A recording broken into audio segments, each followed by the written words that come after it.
السلام علیکم ناظرین، میں ہوں آپ کا ہوسٹ چودھری اعظم اور آپ دیکھ رہے ہیں ایگری انفارمیٹو چینل ایگری کسان پاکستان۔ دوستو، امید کرتا ہوں اللہ پاک کے فضل و کرم سے تمام بہن بھائی ٹھیک ہوں گے۔ اس کے بعد ہم آتے ہیں آپ اپنے ٹاپک کی طرف۔ آج ہمارا جو ٹاپک ہے یہ ہمارا نہری پانی جو ہے، ہماری جو نہر ہے ٹرپئ مانیئر، یہ ملتان ڈسٹرکٹ کی ایک نہر ہے اور ہم ٹیل کے کاشتکار ہیں۔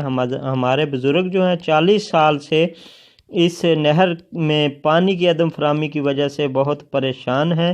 گزشتہ 40 سال سے بارہا یہ وزیروں، مشیروں اور محکمہ کے پاس گئے، محکمہ انہار کے پاس گئے، لیکن ان کی تاحال 40 سال تک اب تک ان کی قسمت نئے پاکستان میں بھی نہ بدل سکی۔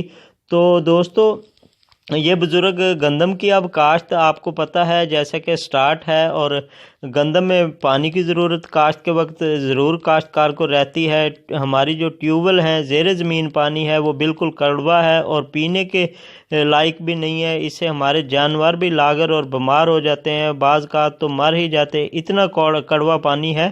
اور یہ ایک واحد ہمارا ذریعہ ہے جو ہمیں یہ ٹیل پہ پانی محکمہ انہار کو فل دینا چاہیے، لیکن وہ ہمیں نہیں دے رہا۔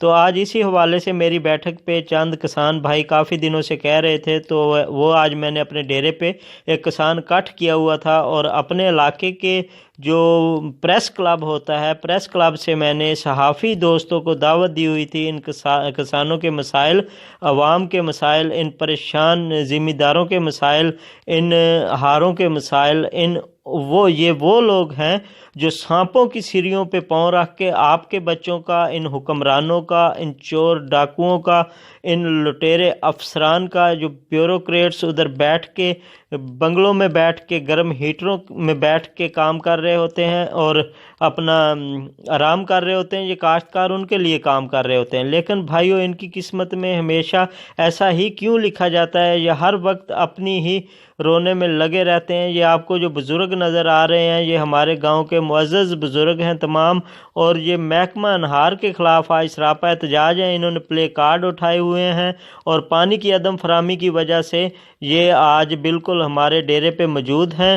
تو ان دوستوں کا یہ کہنا ہے کہ یا تو ہم اپنے باپ دادا کی یہ کاشتکاری ذمہ داری والا پیشہ چھوڑنے پہ مجبور ہیں۔